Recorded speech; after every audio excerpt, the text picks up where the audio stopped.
Passive voice structures, formal versus informal usage.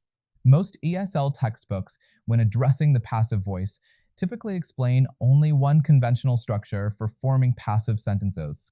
However, there are actually two distinct structures used to build sentences in the passive voice.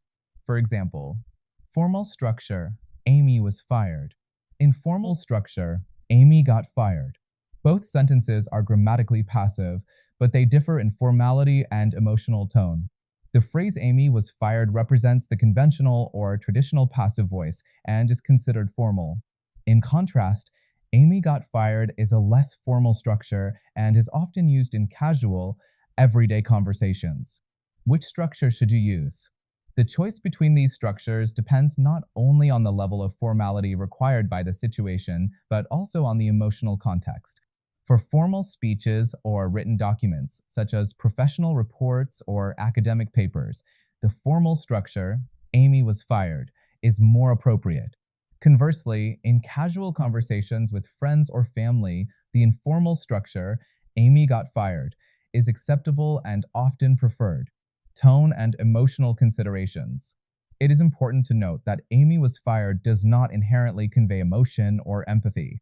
It is neutral and objective.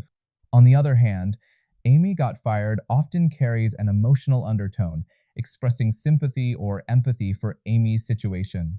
When deciding which structure to use, you may need to balance formality with empathy.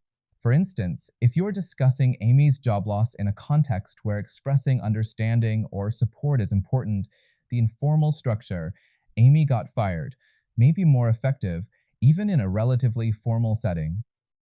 Conclusion. Both structures are valid, and the decision of which to use should consider the circumstances, the intended audience, and the desired tone. If the goal is to convey empathy or emotion, Amy got fired might be the better choice, even if it sacrifices formality to some degree. On the other hand, if formality is a priority, Amy was fired is the appropriate option. By carefully considering these factors, you can choose the structure that best suits your communication needs.